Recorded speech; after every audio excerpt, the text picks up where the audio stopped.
I wanted to get it all started with welcoming you on Sports Talk and the Success Table and get it rolling with how did you get involved with football as a kid? Oh, as a kid, I played just playground football and everything like that, but I didn't get into organized football until high school. I've always watched the NFL, and I always wanted to be a running back. So as a freshman, that's the first thing I did was sign up for football and said, I'm a running back. I hear you, man. So, with that in mind, who were some of your sports role models as a kid?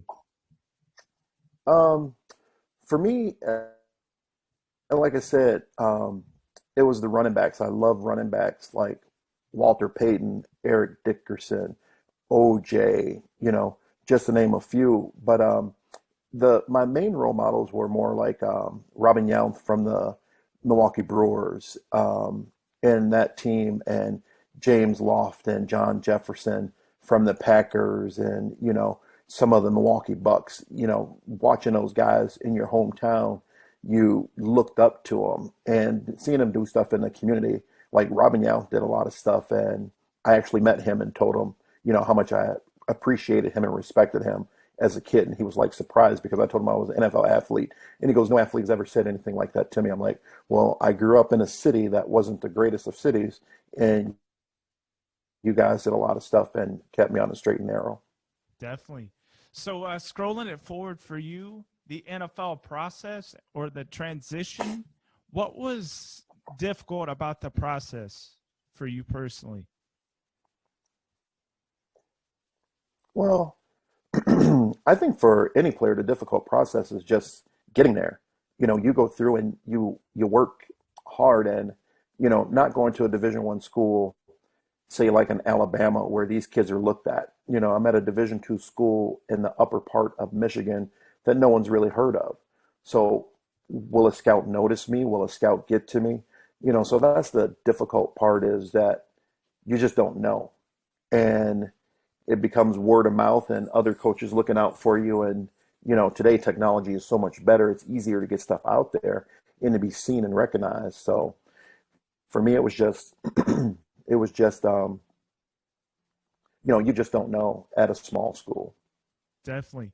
So, the transition to the NFL, how did the league welcome you as a player? What was the Well, moment like? that moment was when you first get there. Well, first, depending on how it works out, I had to go in and do some medical testing, meet some of the staff and stuff like that. And that's all pretty nice because everybody's pretty friendly, all cordial, because they never know if you're going to make it there or if you're not, when you first go in. And, but when you get drafted and they have that 3-day mini camp, that's when you know you're there. And the welcoming by the players is what's amazing, because they treat you as if you had already been there, and they don't treat you like, oh, here's a rookie, da da da da da.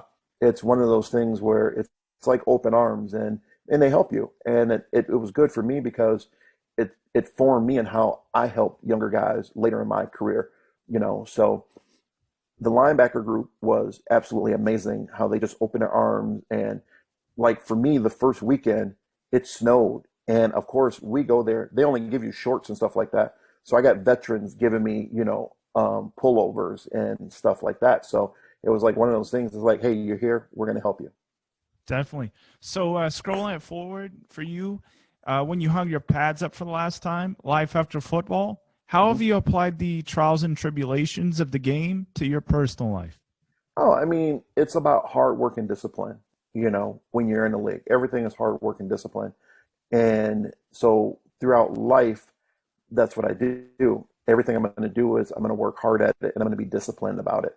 And it really affects your life because the principles of, being dedicated, putting effort into what you do, being disciplined, in if it's providing leadership, provide leadership.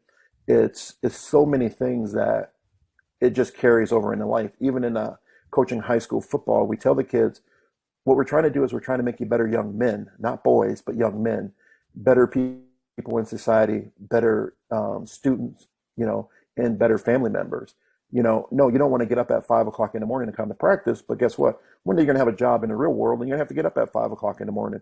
So we're teaching you life lessons. And that's all it was a life lesson for life after football, for what you're going to be doing in life. Definitely. So my next two questions are brought to you by B&D Sports Media, and it includes the Buffalo Bills, like your shirt, Bills Mafia. Bills Mafia Babes, because the Babes got a group that has like 12,000 women in it, and they're an awesome group. They help me with my nonprofit, so definitely I have to represent them. Heck yeah, man. So this coming up weekend, Buffalo's playing Kansas City. How can the Bills defense limit Patrick Mahomes and the Kansas City offense? They just got to stay disciplined. They got to go out there and remember to do their job. Each individual player has a job, and when you do your job, you're successful. You're going to have some guys make some mistakes, but when you have everyone doing their individual jobs, they're going to be successful. I really feel it comes down to coaching. I really believe that coaches have to not overthink themselves in this game and just continue to do what has got them to where they are. Don't change it, because sometimes we get ahead of ourselves as coaches and think that we need to change some things up, where what you have working is working. Let's just keep doing it. And I'm confident that they can go in there and pull out a victory. Definitely. Hey, they need to get Patrick Mahomes off the spot. Hey, he's been struggling this year. So my next question for you. Yeah. Like I said, go ahead, my friend. Like I said, all they really have to do is, like I said, if they stay disciplined, stay in their rush lanes, keep him in the pocket, and have the coverage where, that they're just not letting guys run free. If they can do that, they can be very, very, very successful on Mahomes. Definitely. They need to probably double team Tyreek Hill for sure. And more Kelsey. Yep. For sure. So my next question is the Cardinals. For the Cardinals, how can they get to the Super Bowl next year in 2022? What do they need to change? Oh man, for the Cardinals, I'm not. They started off on fire, and I don't know if it's the injuries that took them down or what exactly it was, but it's one of those things is they just got to keep that mentality of, they know they can do it, and just to go out there and, and it comes, like I said, I think it comes all down to discipline. I don't think that, they finished the year off very disciplined. They started off very disciplined and things were going well, but towards the end, it's just a matter of, coaches got to put them in the right place to make the plays. And I really put a lot of stuff on coaches. I know players are out there playing, but we're dependent on what we're given, the tools that we're given to work with. And those tools are our play calls, play calling, and decision making, and who's going to make the better play calls, which team, which offense is going to make the better calls versus the defense. And that's the thing that I don't know if that's what hurt them or if it's the injuries, but when you got someone hurt, it's next man up. You got to go out there and do your job. Definitely. Yeah. From my perspective, I think Kingsbury might be on the hot seat. He, like how he's transitioned that team. Yeah. And like I said, it does. It really comes down to coaching. I really, I understand you have, the players on the field that are executing, and players are going to make mistakes because you got two teams, you got two guys going one-on-one against each other. One's going to win, one's going to lose, and you're not going to win every battle. You got to win the majority of the battles. And, as a linebacker, that's what my thing was. How often am I going to beat my offensive lineman that I have to go up against? How often am I going to hit, shed, separate, and get away, get extension, get off? You No, I'm not going to win that battle every single play, but my goal is to win it more than I lose it, you know. Definitely. And if I'm in my gap, that's all I can do, you know. And I got to hope my nose guard is in his gap. I got to hope my defensive end is in his gap. So we got at least all our gaps covered, you know. Whether I don't win my one-on-one battle, am I in my gap? And so, you know, if I do my job in that part of the defense and something, you know, happens a play or something like that, you know, you can't be frustrated with it. But if my coach calls a play and we're all doing our job, but the play that the offense called is completely opposite of what we're doing, it does us no good because then they get a big play based on our defensive call. Definitely. You know, so it comes down to coaching and getting guys. Like I said, you got to get your guys in the right position. You got to make it so your team is successful. And I thought the same thing about Kingsbury, that I don't know if it was, you know, coaching what happened towards the end of the year, but that meltdown was, you know, they won what, 9, they were 9-2 at one point, I think, you know, top seed, and then they end up being a 4th or 5th place wild card team. Yeah, it's crazy because it. they picked all these guys up. Hopkins, AJ Watts. Green, who else? Zach Ertz. Yeah. They traded for him from the Eagles. Mhm. They have James Conner as a running back. They got a squad there. On offense, and then they picked up J.J. Watt. Yeah. You know, yeah, and but if you think about it, when J.J. Watt got hurt, that's when everything seemed to have went a little bit downhill. You know, so it's that leadership. Where's that leadership on a team? Where's that presence? He's not on the field with them, but I know he's still there in the locker room and in practice and all that. So it's like that mentality changed, or what happened to cause that decline, because I was almost positive. I was like, oh God, this would be great. Buffalo, Arizona, Super Bowl. I really thought that they both had a chance the way they were playing. But then towards the end of the year, I'm like, I'd be lucky if Arizona got to the second round. Definitely. I think the missing piece is them getting rid of or letting Patrick Peterson go, the defensive back. Him going to the Vikings. Yep. He was a solid leader to for the them. Viking.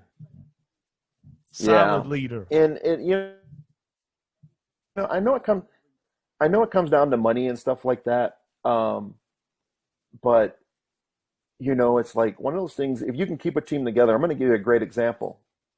Before you disband that team, Tampa Bay Buccaneers, not this past Super Bowl, but the Super Bowl that they won with Simeon Rice, Warren Sapp. what was the nose guard? Warren Sapp, and those linebackers. Brooks, I think, was one of the guys' name. Lynch. That defense, yeah, and Lynch was that defense.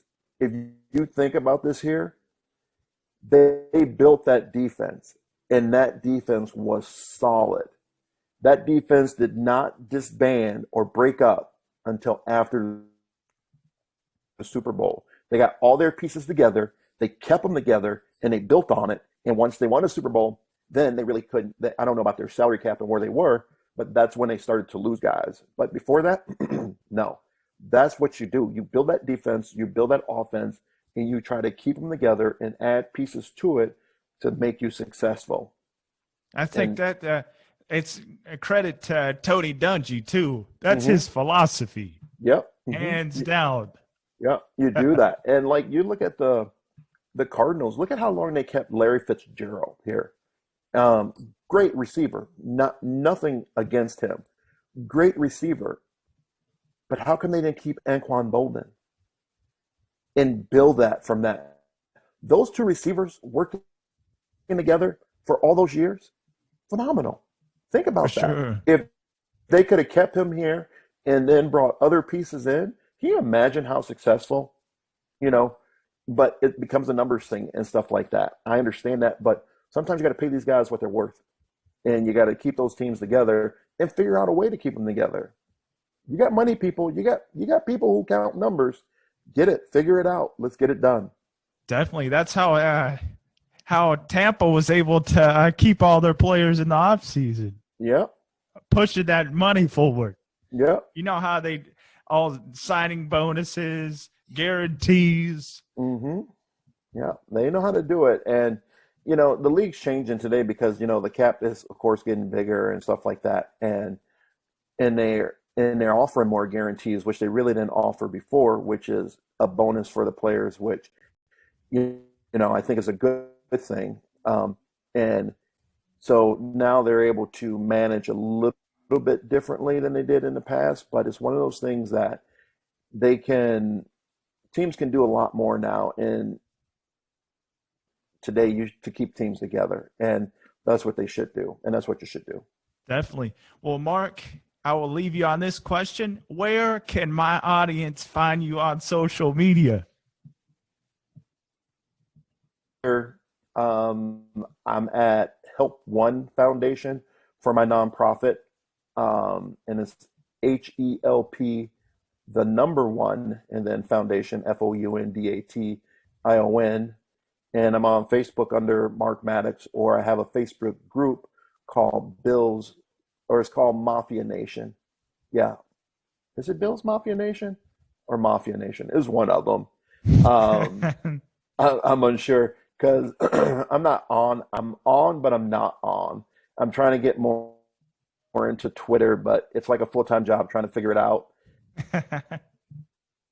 Don't have Instagram or any of that other stuff, but I'm working on it. Definitely. Well, Mark, it's been a blessing to have you on our show, and we welcome you back for another one, my friend. Thank you. Hey, Kansas City, Buffalo, you never know. Yeah. Take care. God bless you. I'm going Buffalo. I'm going Buffalo. Hey. All right. God bless you too. Probably. If they can limit Patrick Mahomes. Take care, my